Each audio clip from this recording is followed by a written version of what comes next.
Miss Hawkins had seen it all. At least she told people that she had seen it all. She told her few friends about her cabaret life, when she had toured all Europe and was the toast of the richest man in Baghdad. According to herself, she had had lovers of all nationalities, endless proposals of marriage, champagne in every known vessel, not forgetting the slipper.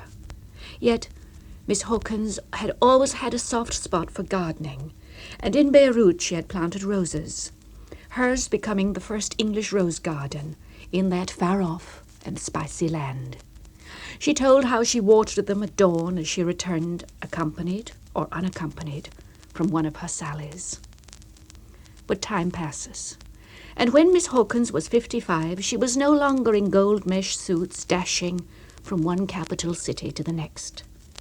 She taught private dancing to supplement her income, and eventually she worked in a municipal garden. As time went by, the gardening was more dear to her than ever her cabaret had been, and not a month without something blooming. At Christmas, was she not proud of her Christmas roses and the Mexican firebush with berries as bright as the decorations on a felt hat? She dressed up when going to see the town councillor about the budget and the plans for the garden, and she dressed in her lame when one of her ex-dancing pupils invited her to a cocktail party. She dressed up no more than 3 times a year. But Miss Hawkins herself said that she did not need outings. She was quite content to go into her room at nightfall, heat up the previous day's dinner, or else poach eggs, get into bed, cuddle her little dog, look at the television, and drop off to sleep. She retired early so that she could be in her garden while the rest of London was surfacing. Her boast was that she was often up and starting her day while the stars were still in the heavens, and that she moved about like a spirit so as not to disturb the neighbours. It was on such a morning, and at such an unearthly hour, that Miss Hawkins got a terrible shock concerning her garden. She looked through her window and saw a blue tent, a triangle of utter impertinence inside her terrain. She stormed out, vowing to her little dog and to herself that within minutes it would be a thing of the past. In fact, she found herself closing and reclosing her right fist as if squashing an egg. She was livid. As she came up to it, Miss Hawkins was expecting to find a truant schoolchild, but not at all. There was a grown boy of 20, or perhaps 21, on a mattress. Miss Hawkins was more livid. She noticed at once that he had soft brown hair, white angelic skin, and thick, sensual lips. To make matters worse, he was asleep, and as she wakened him, he threw his hands up and remonstrated like a child. Then he blinked, and as soon as he got his bearings, he smiled at her. Miss Hawkins had to tell him that he was breaking the law. He was the soul of obligingness. He said, "Oh, sorry," and explained how he had come from Kenya, how he had arrived late at night, had not been able to find a hostel, walked around London, and eventually had climbed in over her railings. Miss Hawkins was unable to say the furious things that she had intended to say. Indeed, his good manners had made her almost speechless. Then he asked her what time it was. She could see that he wanted a conversation, but she realized that it was out of keeping with her original mission, and so she turned away. Miss Hawkins was beneath the tree, putting some crocus bulbs in, when the young visitor left. She merely knew it by the clang of the gate. She had left the gate on its latch so that he could go out without having to be conducted by her. And as she patted the earth around the little wan crocuses, she thought, what a pity there could not be laws for some and not for others. His smile, his enthusiasm, and his good manners, these had stirred her. And after all, what harm was he doing? Yet, thought Miss Hawkins, bylaws are bylaws, and she hit the ground with her trowel. That evening, as she crossed the road to her house, she stood under the lamplight and looked up the street to where there was the red neon glow from the public house.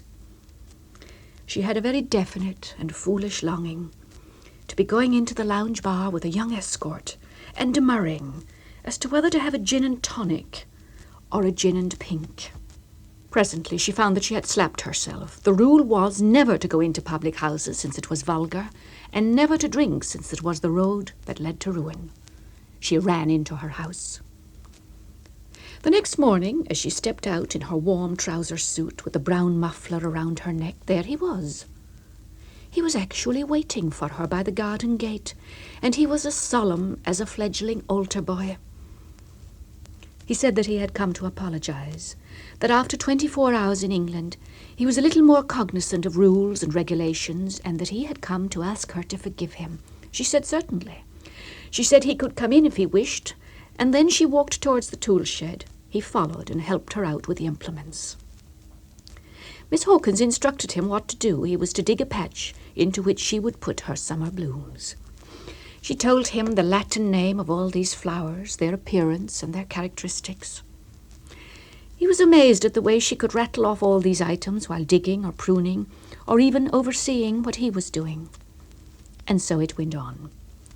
He would work for an hour or so and then tootle off, and once when it was very cold and they had to fetch watering cans of warm water to thaw out a flower bed, she weakened and offered him a coffee. The result was that he arrived the next day with biscuits. He said that he had been given a present of 2 tickets for the theatre, and was she by the merest, tiniest chance free, and would she be so kind as to come with him? Miss Hawkins hesitated, but of course her heart had yielded. She frowned and said, could he not ask someone younger, someone in his own age group, to which he said no. Dash it, she thought. Theatre was theatre, and her very, very first calling, and without a doubt she would go.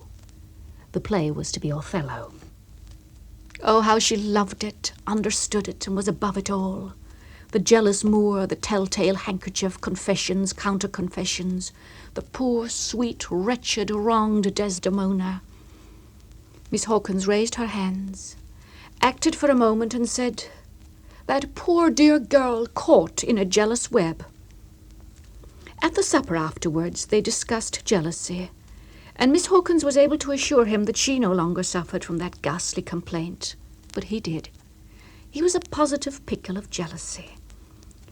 Teach me not to be, he said. He almost touched her, and she drew back, alarmed and offended, apparently by this indiscretion.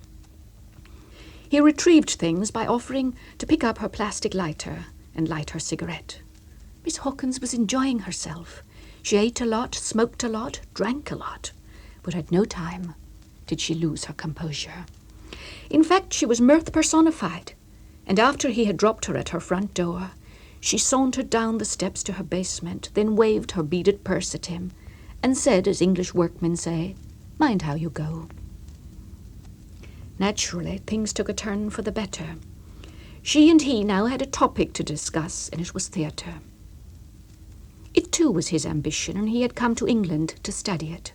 So, in between pruning or digging or manuring, Miss Hawkins was giving her sage opinion of things, endeavouring to improve his projection by making him say certain key sentences. She even made him sing. It was on St. Valentine's Day that he told Miss Hawkins that he had to quit the flat he was lodging in. Miss Hawkins then said that he must move in with her, and he was aghast with relief. He asked her, did she mean it? He stressed what a quiet lodger he would be and how it would only be a matter of weeks until he found another place. Stay as long as you like, Miss Hawkins said. And all through this encounter she was brusque in order not to let things slide into a bath of sentiment. But inside, Miss Hawkins was rippling. That evening she went to a supermarket so as to stock up with things. She would have a nice display of forsythia in the tall china jug. She would have the table laid for supper, and she would announce that since it was his first night, they would have a bit of a celebration. She ferreted through her 6 cookery books, those were from her married days, before deciding on the recipe she wanted. Naturally, she would not want it to be miserly. It simply must have bouquet. She had decided on baked eggs with a sprinkling of cheese and kidneys cooked in red wine with button mushrooms. He had suggested that he would bring some wine, and she had already got out the cut glasses, washed them and shone them, so that their little wedges were a sea of instant and changeable rainbow. She sat at the little round supper table and passed things politely. She was practicing.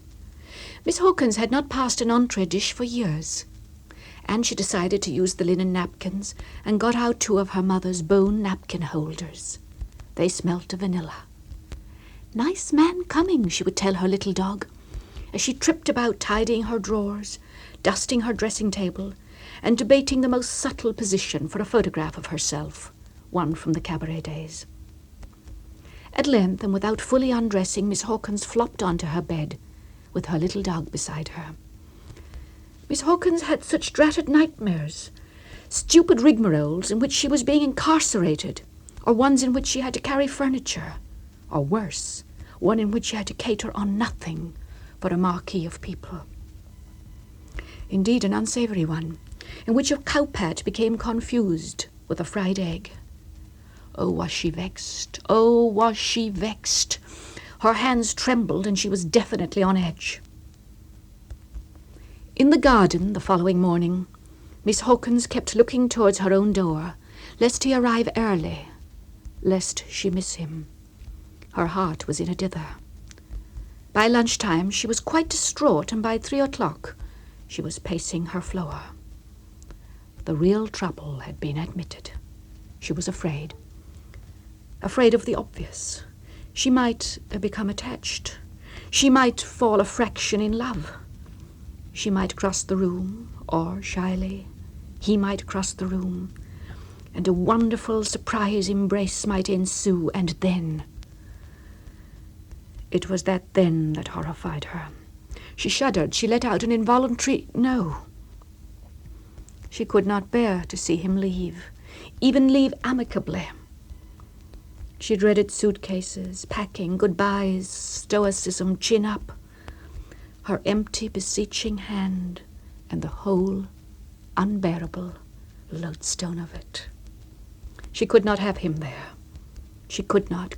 Quickly, she penned the note, then she got her coat, her handbag, and her little dog in its basket, and she flounced out. The note was on the top step, under a milk bottle. It was addressed to him. The message was curt. It said, "You must never, ever, under any circumstances, come here again." Miss Hawkins took a taxi to Victoria, and thence a train to Brighton.